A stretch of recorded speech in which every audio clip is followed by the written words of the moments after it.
আসসালামু আলাইকুম everyone, welcome to another new blog video. কি অবস্থা সবাই? আশা করি সবাই ভালো আছেন। আমিও ভালো আছি আলহামদুলিল্লাহ, আপনাদের দোয়া। চলে আসলাম নতুন আরেকটি টপিক নিয়ে, নতুন আরেকটি বিষয় নিয়ে আপনাদের সাথে ডিসকাস করার জন্য। তো কি অবস্থা সবাই? আশা করি সবাই ভালো আছেন। যারা আমার চ্যানেলটা সাবস্ক্রাইব করেনি অবশ্যই সাবস্ক্রাইব করে নেবেন, পাশে থাকা বেল আইকনে ক্লিক করে দেবেন যাতে পরবর্তী ভিডিও সবার আগে আপনি দেখতে পারেন। সো আজকের বিষয়টা হচ্ছে যে সৌদি আরবে কি কি ভিসা আছে এবং কোন ভিসায় আসলে আপনারা কি কাজ পেতে পারেন সেই বিষয়ে একটু কথা বলার জন্য চলে আসলাম।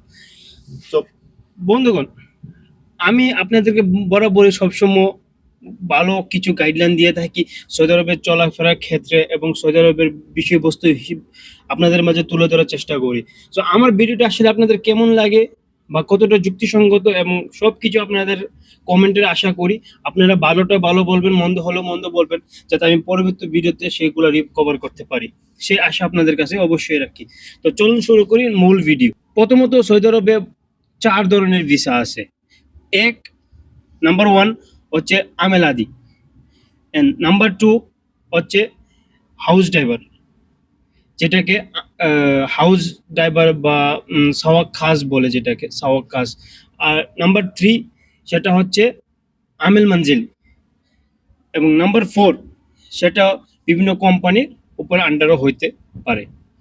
সো কোম্পানি আন্ডারে যেটা, সেটা নিয়ে আমি আজ ভিডিও করব না, সেটা ডিটেলস আপনাদেরকে আমি নতুন আরেকটি ভিডিওতে জানানোর চেষ্টা করবো। সো আজকে আমি সেই 3টি বিষয়ে আলাপ করবো: আমেল আদি, সাওয়াক খাস, আমেল মঞ্জিল।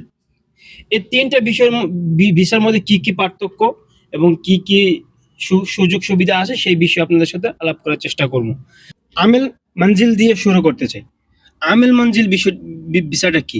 আমেল আমেল হতে হচ্ছে একজন কর্মচারী, আর মঞ্জিল মঞ্জিল আমরা তো বেসিক্যালি সবাই একটু বুঝি যে মঞ্জিল অর্থ হচ্ছে ঘর, যে ঘরের কর্মচারী, যে আমেল মঞ্জিলি সেটাকে বলে। দেখেন, আপনি যদি সে এই ভিসাগুলা মূলত এক পর্যায়ে ফ্রি বলতে পারেন, ফ্রিতেই পাওয়া যেতে পারে, কিন্তু আমাদের দেশে দালালরা এটাকে লক্ষ লক্ষ টাকা বিক্রি করে আইনা সেটা একটা লোক নিয়ে আসে, আইনা এনে ঘরের মধ্যে কাজ দেয়, কিন্তু সে বাইরে গিয়ে কোনো কাজ করতে পারে না, বাইরে কোনো সুযোগ সুবিধা পায় না। সারাক্ষণ সে এক ঘরে, তার একটা নির্দিষ্ট একটা ঘর বাড়ি আছে, সে ওই কফিলের ওই বাড়িতে হের কাজ করতে হয়, বাইরে কোথাও যেতে পারে না। আর সাপোজ যদি হে বাইরে কোনো কোথাও কাজ করে এবং সে যদি কোনো জায়গায় গিয়ে আটকে যায়, তাহলে তার 50,000 রিয়াল জরিমানা হওয়ার সম্ভাবনাও আছে। সো আমি মনে করি যে আমেল মঞ্জিল বিষয়টা আসার আগে আপনারা অবশ্যই চিন্তা করে আসতে হবে। আপনাদের বাইরে যাওয়ার সুযোগ নাই এবং বাইরে কাজ করার সুযোগ নাই, সেটা আপনারা অবশ্যই চিন্তা করে আসা উচিত। আমেল মঞ্জিলি ভাই, এখান থেকে মনে করেন আপনি মক্তবা আমেলের ফিস দিয়ে ফ্রিতে উঠে নিয়ে বাংলাদেশে 4 লাখ 5 লাখ টাকা বিক্রি করে দালালরা। আমাদের দেশে দালালের পেট তো অনেক বড়, তাদের কথা নাই বললাম। অ্যান্ড সেকেন্ড, দ্বিতীয় নম্বর হচ্ছে সাওয়াক খাস। সাওয়াক খাসটাও ঠিক সেই রকমই। আপনি নির্দিষ্ট একটা ঘরের একটা ড্রাইভার, আপনি ওই ঘর ব্যতীত আপনি অন্য কোথাও কাজ করতে পারবেন না। ওই ঘর ব্যতীত অন্য কোথাও কাজ করতে পারবেন না। অন্য কোনো একটা রেস্টুরেন্টে গিয়ে অর্ডার মারতে পারবেন না, বাইরে হোম ডেলিভারি দিতে পারবেন না, কোনো কিছুই না।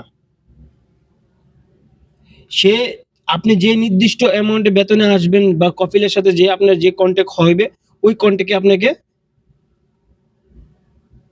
টাকা মাস শেষে পাইবেন, তাছাড়া বেশি না। ওদের বেতন কত হয়? 1,200, বেশি হলে 1500 টাকা। সো আমেল মঞ্জিল ও সাওয়াক খাস দুটোটা সেম ক্যাটাগরি, সেমই। অ্যান্ড লাস্ট হচ্ছে আমেল আদি। এটা হচ্ছে বেস্ট অপশন, আমার মতে বেস্ট অপশন। আপনি আমেল আদিতে আসলেন, আমেল আদিতে এসে যে কোনো একটা কফিলে, আজকে আমি হের কাছে ভালো লাগছে না, আমি অন্য জায়গায় কাজ করবো, অন্য কোনো রেস্টুরেন্টে কাজ করবো, যেখানে খুশি সেখানে কাজ করতে পারবেন। আপনি ড্রাইভারের কাজ করতে পারবেন, আপনি যে কোনো রেস্টুরেন্টে কাজ করতে পারবেন, যে কোনো কোম্পানিতে কাফেলা হইতে পারবেন। আমেল আদি বিষয়। সো আমেল আদি হচ্ছে সবচেয়ে বেস্ট অ্যান্ড সাকসেসফুল বিষয়, যেটাকে আমরা আসলে চুজ করে থাকি। তো সৌদি আরবে আসার আগে অবশ্যই আপনাদের এই সেই ভিসার সম্পর্কে অবশ্যই ধারণা নিতে হবে, যে ট্রাভেলস থেকে আসবেন, যেই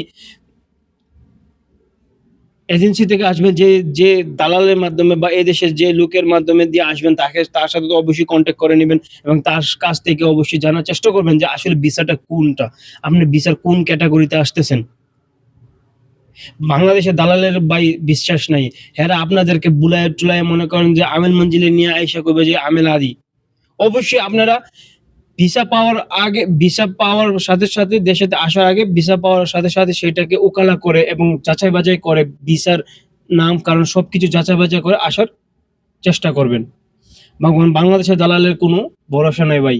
বাংলাদেশের দালাল মনে করেন যে হাসি মুখে বলবে যে আমার সাথে একজন কাজ করে বলতেছি যে রাস্তাতে হাইটে গেলে 50,000 টাকা পাওয়া যায়। ভাই টাকা এখানে পয়লা রয়েছে না যে আমরা টুকাই টুকাই নিয়ে আপনাদের দেশে পাঠাই দেবো।